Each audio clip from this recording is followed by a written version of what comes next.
Further ramblings of Railwaymen. Phil Bassett, 9 Elms Motive Power Depot.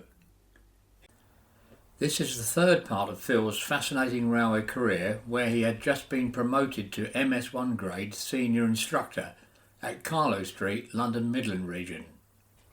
Phil was somewhat surprised at the lack of training facilities at Carlow Street and quickly sets about creating a mirror image of training facilities similar to what he was used to at Waterloo Southside Training School.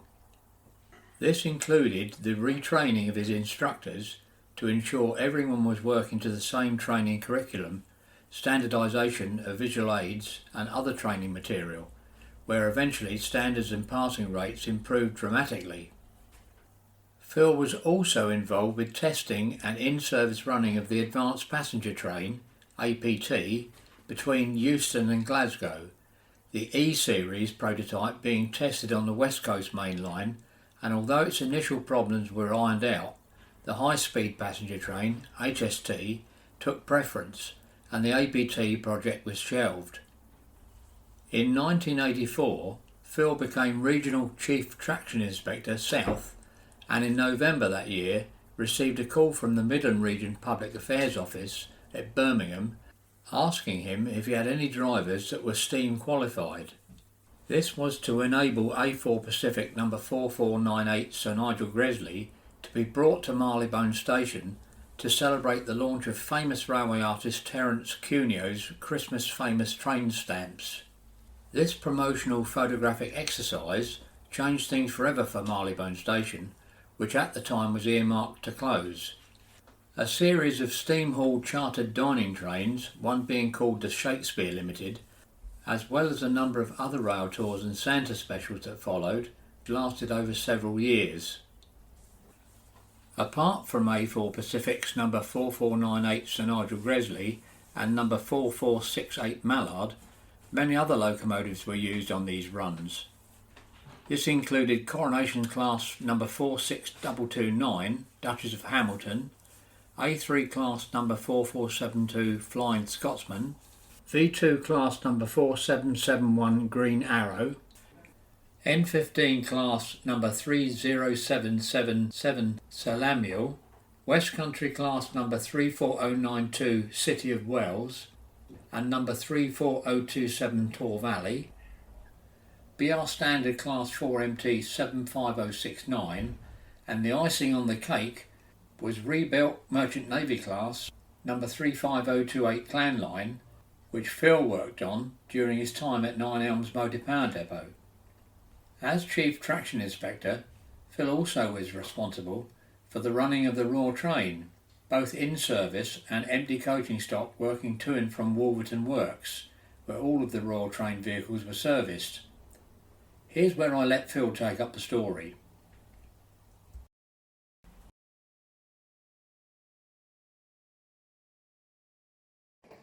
Well, that was it. Been appointed the MS1 Senior Instructor, Carlow Street, London Midland Division. It wasn't a coordinated training centre similar to Southside or Stewart's Lane, Basingstoke or Southampton that I'd become familiar with. Individuals, each producing their own training material, no coordination on what they were doing. And I realised that that was a severe risk to quality. And so I made arrangements, could put together a strategy for development and improvement of the training school. And so I sat down and I started to put together a mirror image of Southside School at Carlow Street. We started to put together a centralised AC loco training package that had structure to it. We reviewed it, we shared it amongst the others, but then in time I managed to convince all instructors to use the school's training curriculum and not their own. We then made sure that they all used the same handouts, so we were working from a continuity base. And it proved dividends because the pass rate started to increase. One of the criticisms that we had was that the exam failure rate was quite high. On the southern region, the organisation that delivered the training was the same organisation that performed the exam. Not the same individual, but the same organisation. And so we had a degree of cohesiveness that the exam criteria was built around the trained material, not the peccadillo or way out win that one instructor may have on a particular subject.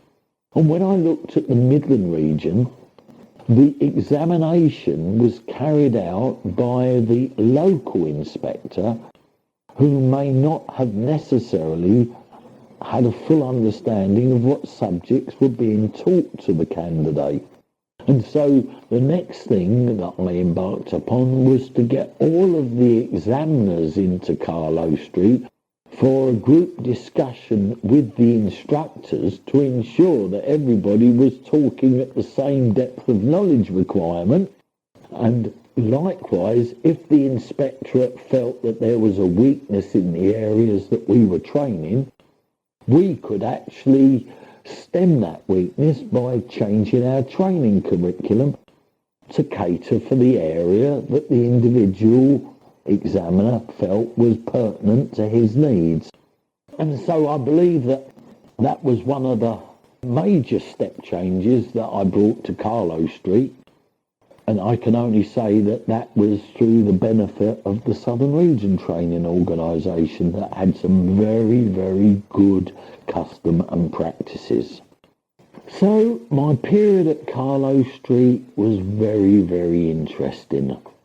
AC traction, DC, Euston to Watford service, AC multiple unit, diesel electric locomotives. And during that period of time, the London Transport, London Underground, were going through a period of dieselisation of their Lillie Bridge maintenance depot. And I had a delegation from White City Training School, as they wanted to know all the ins and outs of the Class 25 diesel electric locomotive that they were going to buy from British Railways to replace their pannier tanks, their steam locomotives. And so began the start of a very close relationship with London Underground's trainers at White City. My training staff went to White City, and White City came to us, and we went on cab rides all around the London Underground network, and quite a few lines that are not open to the public. As you probably realise, every part of the London Underground is interconnected. So if you've got an engineering train at White City and it needs to get out to Walthamstow, it has to go by quite a circuitous route and through all the interconnection lines that from the platform you don't know exist. We had a lovely weekend's tour going around the underground in the evening when it shut down on the battery locomotives. And likewise, we took these London Underground guys out on the Class 25s and the AL1s and AL4s and AL6s to let them see railway operating. And we shared some good practices and ideas. And up to the date of retirement, I had a very good working relationship with London Underground. One of the other interesting points of my time at Carlow Street in 1980 was the driver training requirement for the new advanced passenger train, the APT. And what an eye-opener that was of new technology being used in the railway environment. But unfortunately, the technology was before its time for its application in the rough and rugged railway operation. But again, it was an experience because we were running at 140 mile an hour on the West Coast Main Line on conventional 100 mile an hour line side signalling, whereas today with the introduction of the Class 390 Virgin tilting trains, where the whole railway is having to rebuilt, re-signalled, relayed for the same speed that we done 20 years ago on the existing infrastructure. Have we moved forward? Well, I'll leave that to somebody else to answer that question at a later date. What is the difference between a diesel-electric locomotive and an electro-diesel locomotive? A diesel-electric locomotive is where the locomotive has a diesel engine that drives an electrical generator which is the sole provider of the electrical force for the traction motors that rotate the road wheels. A diesel-electric locomotive. There were, of course, earlier diesel hydraulic locomotives where the diesel engine transferred its energy via an automatic gearbox and fluid flywheel, very similar to an automatic transmission in the cars, and they were known as diesel hydraulic locomotives. There were diesel mechanical locomotives where there were gearboxes that were manually or automatically changed by the driver, and multiple units, diesel mechanical multiple unit. Now, your direct question, an electro-diesel locomotive was a hybrid. It was, within the same body, a pure electric locomotive drawing its energy from the conductor rail, managed via grid resistances to the traction motors on the axle, but it had the ability of leaving the electrified area because it had a miniature, a smaller diesel-electric generator set where, under the same principle as a diesel-electric locomotive, this diesel generator set could supply the electricity to the traction motors to operate the locomotive away from the conductor rail area, namely non-electrified yards and sidings. The reason it was called electro-diesel is because its primary form of movement was electrical from the conductor rail, and the diesel was a supplementary power source. Hence the definition electro-diesel locomotive as opposed to a diesel-electric locomotive. Another personal milestone in my career was the production and preparation for the driver training for the Bedford St Pancras electrification. This was a radical scheme in so much that it involved the introduction of driver-only operation on a suburban service that was very much run down with basic diesel mechanical multiple unit, and the electrification of the Midland Main Line from St Pancras for Bedford, and the introduction of the Class 315 unit. It was quite new because the instructors had never been involved in new electric technology. They were well versed in their skills on diesel electric locomotives, but the introduction of the Class 315s with driver-only operation, with a new degree of customer focus, and drivers actually being sent to what they used to call charm school at Luton, where they were given lessons in enunciation and etiquette and how to address the customers. And I have to say that brought a smile back to my eyes. Many years previous, when I was a fireman on an empty carriage duties, one job was to bring the empty stock for the Bournemouth Bell, which was the prestige named train of the day out of Waterloo. And there we were on the buffer stops at Waterloo, platform 10, with this wonderful 12-coach Pullman set with liveried conductors at every door greeting the worthy and the famous aboard. And I remember that this lady, I can only describe her as a dowager type of woman in full-length fur coat and fur hat, with a man carrying her bags behind her, and she said, "Young man, does this train stop at Bournemouth Central?" And I said, "No, love, it stops at the end of the platform." And I felt quite cheeky afterwards, but then I realised, my God, what she must have thought of me. When we were introducing driver training and annunciation and charm school and all such things, I thought, well, I made that mistake, let's hope others don't.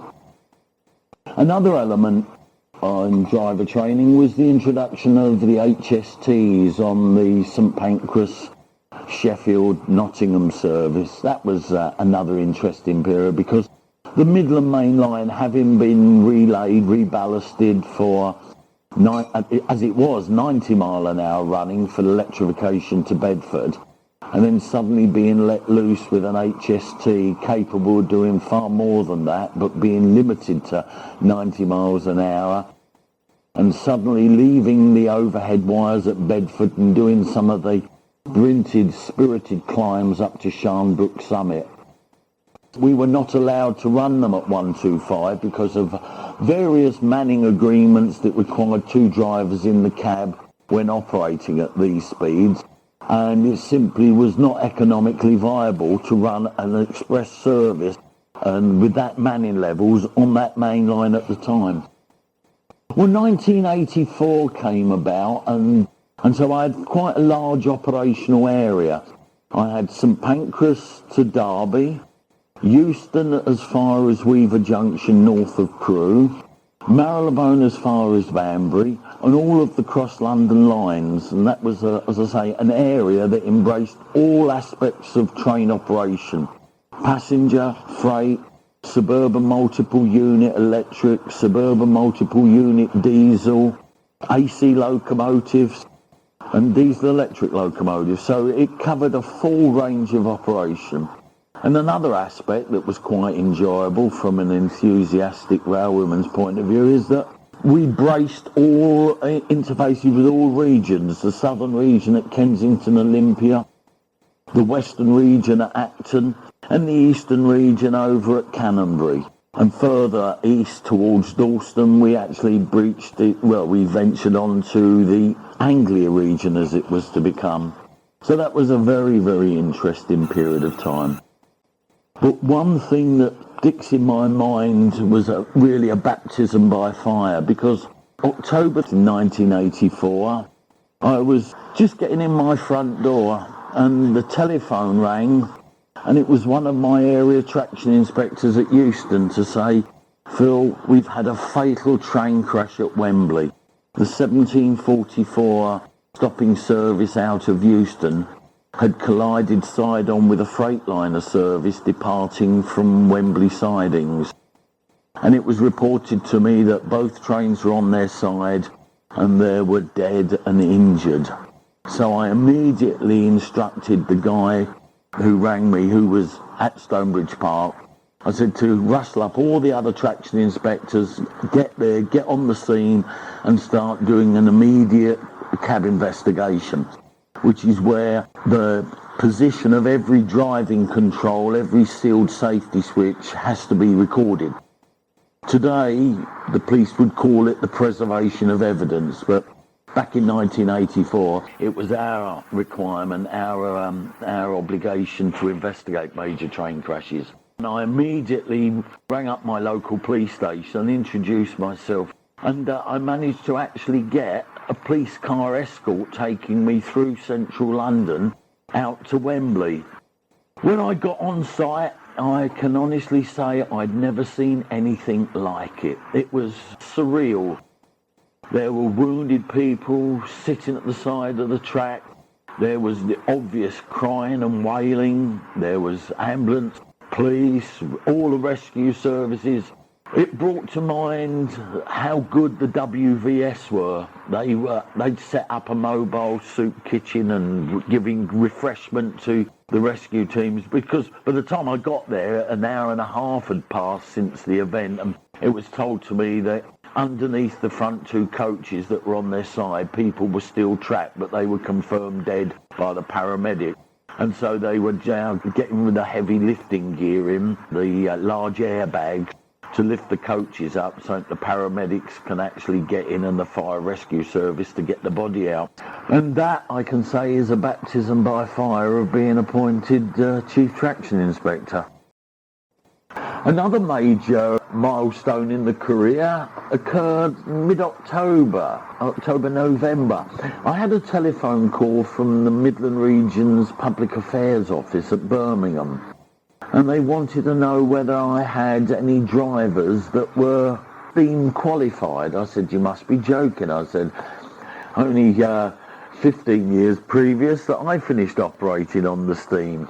And the idea was that to celebrate Terence Cuneo, the well-known railway artist, to celebrate the launch of his Christmas stamps that featured steam locomotives and railway scenes, that there would be, in conjunction with the post office, a publicity event at Marylebone Station, where Sir Nigel Gresley, steam locomotive, would be lit up to make some smoke coming out of the chimney and a few puffs of steam, so the press corps can photograph Terence Cuneo in the cab. So we talked about it. I said, well, there's no problem of finding steam qualified men, because I knew that some of my Marylebone drivers were still active on steam on the West Somerset Railway. So that was no problem. And we thought about it, and Steve Hawkes, who was the area manager at Marylebone, he was an enthusiastic young guy. And we all thought about it and said, well, why don't we convince the powers that be, instead of having it hauled in dead, why don't we work a special in, a steam special? So the next thing, David Maidment, who was the regional operations manager at Crewe, he asked me to have a meeting with David Ward, who was Intercity's special trains director, who actually had the requirement of running all the private steam specials in England. And we had the meeting with David Ward over at 222 Marylebone Road, and put it to him that we could run a steam special, and he bought the idea. And so instead of having Sir Nigel Gresley hauled in dead, there was a steam special from somewhere up north into Marylebone, and I arranged for Trevor Barnett and Mike Holloway, two of the Marylebone drivers, to be respective driver and fireman together, to relieve the Saltley crew at Banbury.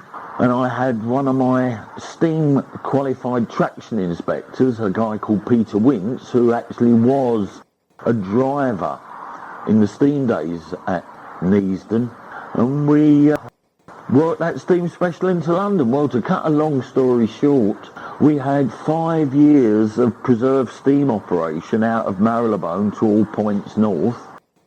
We had as many as 5 locomotives berthed in the diesel multiple unit shed at Marylebone, and we had more steam operation out of Marylebone in a month than the rest of the country put together. And it was very enlightening, because Marylebone at the time was under the threat of closure, and morale was very, very low. Operational quality was, dare I say it, verging at the frontier of safety, because with pure despondency, there were so many stories in the press and on the television news that Marylebone was going to be knocked down, it was going to be concreted over, and it was going to be an auto express coach route into London. And people thought, well, my God, there will be a lot of money spent to make it appear to be a success. And then what would happen to the rest of the railway network in the country if this was a success? Other lines would be converted over to these express coachways. And so Steve Hawkes and I, we called a meeting with the Marylebone train crew depot. That was drivers, guards, and we also had the carriage cleaners. We had everybody involved, and we said to them, look, there's an opportunity to have a little bit of fun during the winter 84, 85, and let's make the best of it. We never know, we might not have another chance. And we explained to them that if we make this steam operation a success, we could run a few specials. It will put the focal light back onto Marylebone, back onto the railways. Well, we were deluged with volunteers. There were drivers that had been on the steam back in the 60s, similar to myself. There were firemen back in the steam. They were all eager to become involved. But what was most interesting and important was that the non-steam qualified drivers at Marylebone, they all wanted to become involved in the support roles. Marylebone had the luxury of still having the disposal pit and the turntable just north of the station. And so we had all these non-steam men coming in on their rest days, unpaid, digging out the disposal pit, sweeping out ash pans, and it was everybody contributed to the success of Marylebone Steam. We had some very, very good runs. We had Merchant Navy, we had Duchess of Hamilton, and poignantly for me, that Duchess of Hamilton 6229, 1964, I took my wife and young son for a holiday at Butlins and Minehead, and there, looking rather forlorn, was Duchess of Hamilton 6229, stuck on a couple of rails on this big concrete plinth at Minehead, Butlins, and I climbed aboard the footplate and looking at this dead, rather forlorn, rusting with flaking paint and controls missing. And 20 years to the day, I was actually working the locomotive into Marylebone as she should have been, a real live Duchess Pacific. Here's the story of Sir William McAlpine's 50th birthday special train from Marylebone to Stratford-on-Avon, with his own personal locomotive, number 4472, Flying Scotsman. Now, this train, a charter, was loaded up with the great and the good, dignitaries from both Houses of Parliament, as well as Sir William's personal guests, and so it was a special of the highest order. Now, it was booked to depart Marylebone at 17:25, if I remember rightly, on a Friday. Now, that timing was critical because it was 2 minutes before the 17:27 business semi-fast service from Marylebone to Aylesbury, but going via Prince's Risborough. So to ensure that we had a good trip, I got to Marylebone about 3:30 in the afternoon to make sure that the engine was prepared correctly. Now, the escort crew were very good. They'd done all of the oiling up of the locomotive. They'd done all the coaling, making sure the tender was trimmed. And there was a nice little fire simmering away underneath the door. And so all that was required when the fireman and the driver arrived was to dart up the fire, push it over the box and start to build it up.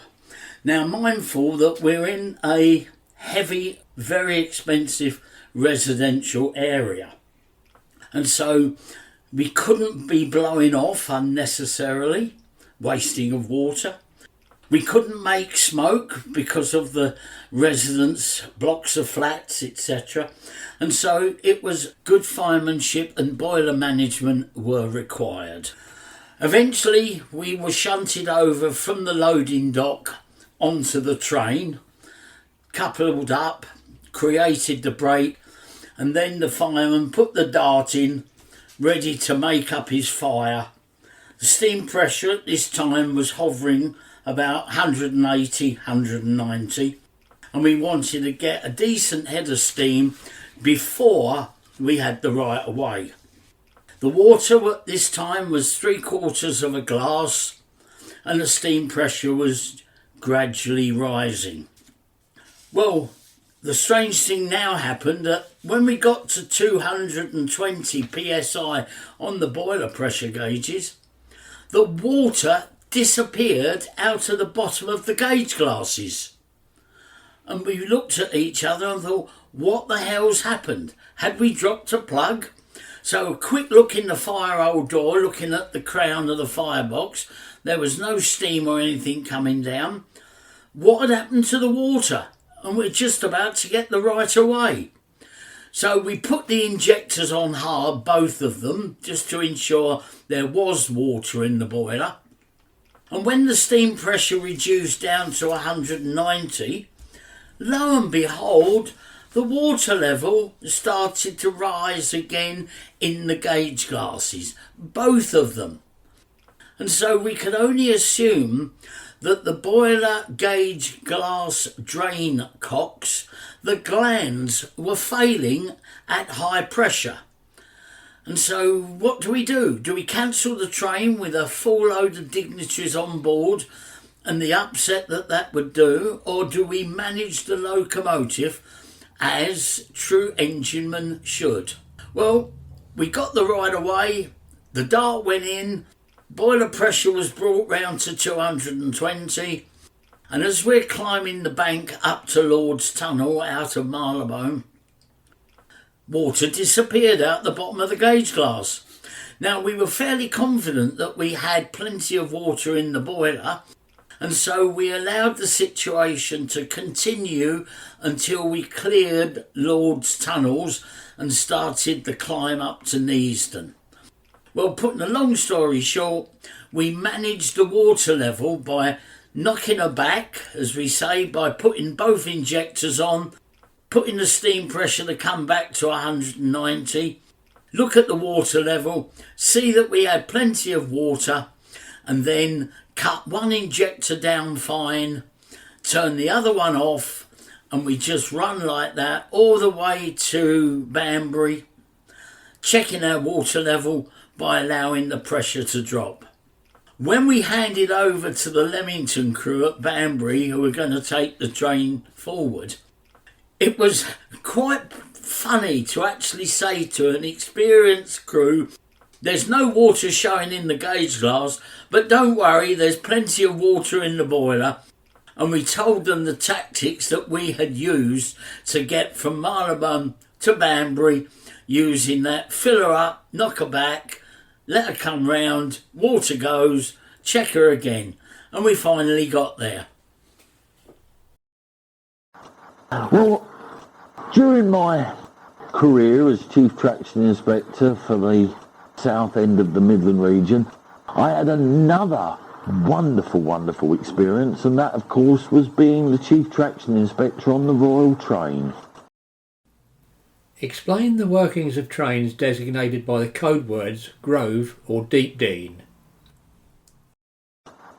Well, these were two special train operations signalling regulations where basically two sections ahead of the train and two sections to the rear of the Royal Train were kept clear of any other railway movement. All over bridges, all level crossings and all tunnels were patrolled by the police prior to the passage of the train. All shunting operations that could operate on the same line as the Royal Train had to be suspended and curtailed half hour before its presence. Or certain sets of points that were not equipped with point lock had to be clipped and scotched manually. So what it was a gold plating of the railway to ensure uneventful passage of the monarch. A lot of resources went involved into that, a hell of a lot of resources, as well as the general security arrangements. But from the basic railway operation, certain trains were not allowed to be stopped adjacent to the Royal Train. When the Royal Party were boarding the train, a train was put in the adjacent platform to act as a screen train so that passengers sitting in the coach couldn't look through their window and see Her Majesty combing her hair or Prince Philip picking his nose. You know, we laugh and joke about it, but certain protocols have to be maintained. And of course, the timing of the Royal Train, as so many other events, hinged on the punctual operation of the Royal Train. Its timing was managed to the second, and I can emphasise to the second. Operation of the Royal Train at night was a wonderful experience because it was used as a moving hotel, and so the principal would arrive at the very last minute at platform 1 at Euston, be driven right to the side of the train, boarding, we shut the doors, departure arrangements, and away. And during that period of work in the Royal Train, I built up a very, very close working relationship with the Metropolitan Police's Royal Protection Squad, the British Transport Police's Special Escort Group, because they were all on the train. And we were given a radio in the front cab, and we had to call over passing points to the police control on the train so they could plot their journey. And as a matter of courtesy, as they were entering each new constabulary area, they had to radio ahead and confirm their presence within that police force's jurisdiction. But the best working relationship of all, of course, was with the Royal Train crew. And these were specially selected fitters, artisans from Wolverton work. And normally on the Royal Train there was a team of 11, and they could carry out any running repair to that train anywhere in England. They had spares for virtually anything on the train, and they all used to wear a beautiful tailored black livery. As operators, we always used to try and scrounge from them a small element of their livery, a Royal Train tie, Royal Train cufflinks, anything that you could wear with a degree of pride. And still today, Royal Train artefacts are traded amongst railway operators, because you can only wear a Royal Train article, that's tie clip, signet ring, napkin ring, things like that, if you've actually worked the Royal Train with the Queen on board.